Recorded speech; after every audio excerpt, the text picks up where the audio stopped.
अस्सलामुअलैकुम नाजरीन, नूरानी खबरों में आपका खैर मकदम है। नाजरीन, हमारे बीच कुछ सांप्रदायिक ताकतें देश को गृह युद्ध की तरफ ले जाने की कोशिश कर रहे हैं। कभी खुलेआम मंच में आकर इस्लाम के बारे में बोलकर मुसलमानों को भड़काने की कोशिश की जाती है, तो कभी खुलेआम धमकी दी जाती है। हमेशा देश में कोई न कोई प्रोपेगेंडा अपनाकर मुसलमानों के खिलाफ लोगों के अंदर जहर भरा जाता है। जिस तरह ये धर्मगुरु, चाहे वह हिंदू हो या मुसलमान, हमेशा आए दिन मंच में आकर सिर्फ मारने काटने और देश में अशांति फैलाने की बात करते हैं, देश को गृह युद्ध की तरफ ले जाने की कोशिश करते हैं। लेकिन कोई ये नहीं बात करता कि देश को कैसे आगे बढ़ाया जाए, कैसे मिलजुल कर रहा जाए। लेकिन हद तो तब होती है जब ऐसे संप्रदाय लोग खुले तौर पर मंच में आकर मुसलमानों को खुलेआम धमकी देते हैं, लेकिन इसके ऊपर कोई कार्रवाई नहीं होती, जिसकी वजह से इनका हौसला और बुलंद होता है, जिसकी वजह से ये देश में और नफरत फैलाते हैं। इन पर कार्रवाई होने के बदले उल्टा इनको फूल माला पहनाया जाता है, जैसे इन्होंने बहुत बड़ा काम किया हो।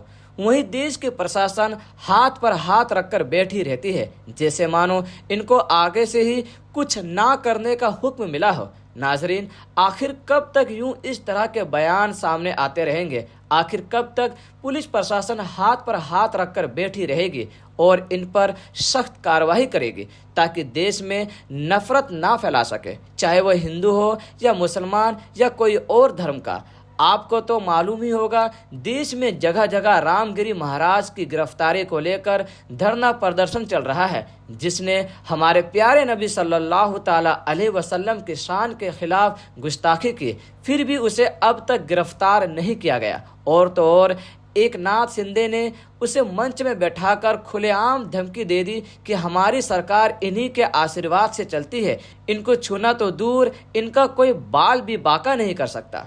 ऐसे ही एक वीडियो जो सोशल मीडिया पर काफ़ी वायरल हो रहा है, जिसमें राजू दास मंच में आकर मुसलमानों के खिलाफ खुलेआम जहर उगल रहा है, जिसमें यह कहा जा रहा है कि इस्लाम धर्म को मानने वाले तमाम लोग आतंकवादी हैं, पढ़ते लिखते तो है ही नहीं, 3 बीवियां रखते हैं और 70 बच्चे होते हैं, और फिर पूरे हिंदुस्तान में कब्जा हो जाता है।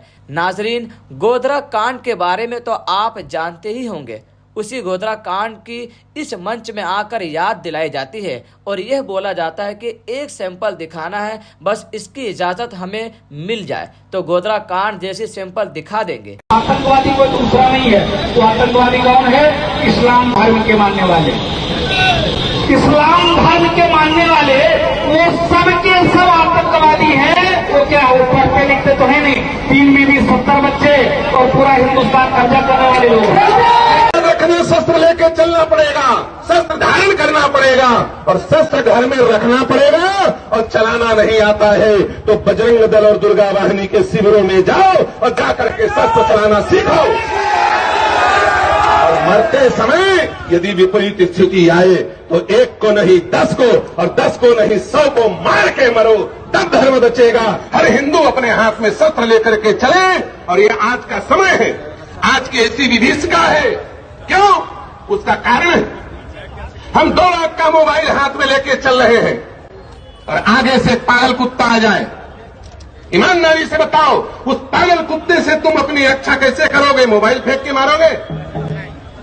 कुकुर केता के, कुकुर केता के भैया कुकुर फ्री, भैया कुकुर फ्री के, और पर मोबाइल 2 लाख के मोबाइल फेंक के मारवे कुकुर। ये कुफी बात आए क्यों है? तय पहने हस्कोट 50,000 रुपया के, कुकुर केतका के। जूता पहने हैं 20,000 के, कुकुर केतका के। एक सती ध्यान दो, ज्यादा भोगी नहीं बनना है। धन संपत्ति मिल गए है तो घर ला 5 स्टार नहीं बनाना है, गोबर में छपा के रहना है। एक्स्ट्रा पैसा जो बाजी के ला धर्म निधि में दान देना है और हिंदू को एकत्रित करे और सहयोग करना है। कोई बड़ी बात नहीं है। आज ईमन जहां ज्यादा होते तहां घर सेना बन जाते।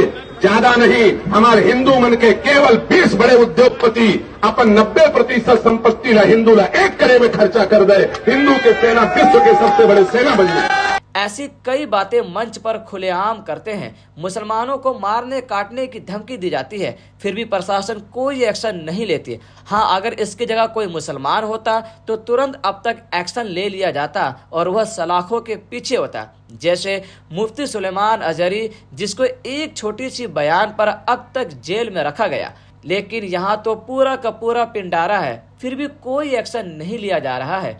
क्यों पुलिस प्रशासन या सत्ताधारी पार्टी एक तरफा ही एक्शन लेती है? वहीं प्रीत सरोही, जो सोशल मीडिया पर एक वीडियो अपलोड कर कहता है कि हम दिल्ली में 50,000 से ज़्यादा लोग उतरेंगे और देश से बांग्लादेशी और रोहिंग्यों को खदेड़ेंगे। नाजरीन, इनका मकसद रोहिंग्यों या बांग्लादेशी को मारकर भगाना नहीं, बल्कि इनका मकसद कुछ और ही है। बस एक बार इनको भारी तादाद में उतरना है, फिर कौन रोहिंग्या और कौन बांग्लादेशी, बस जो मुसलमान है या जिसने टोपी पहनी है उसके साथ ये क्या करेंगे, ये बखूबी अच्छी तरह आप जानते हैं। सुने ये वीडियो। बांग्लादेशी मुल्ला घुसपैठिया, रोहिंग्या मुल्ला घुसपैठिया, इन दोनों को दिल्ली से बाहर करने के लिए बहुत जल्दी हम दिल्ली की सड़कों पर उतरने वाले हैं। आज का ये वीडियो आपके समर्थन के लिए है, आपसे समर्थन मांगने के लिए है, क्योंकि अगर 1000-2000 आदमी दिल्ली की सड़कों पर उतरेंगे तो प्रशासन पर उसका कोई प्रभाव नहीं होने वाला। हम चाहते हैं कि हम 50,000 से ज़्यादा दिल्ली एनसीआर के युवाओं को लेकर दिल्ली की सड़कों पर उतरें। हम आपके समर्थन की प्रतीक्षा कर रहे हैं। जैसे ही आप लोगों की तरफ से हमें सहयोग समर्थन मिलेगा, हम तिथि निर्धारित करेंगे, समय निर्धारित करेंगे और दिल्ली की सड़कों पर उतरेंगे। हमें आपके समर्थन की प्रतीक्षा है। बहरहाल नाजरीन, आप इस बारे में क्या राय रखते हैं, हमें कमेंट कर जरूर बताएं। खुदा हाफिज।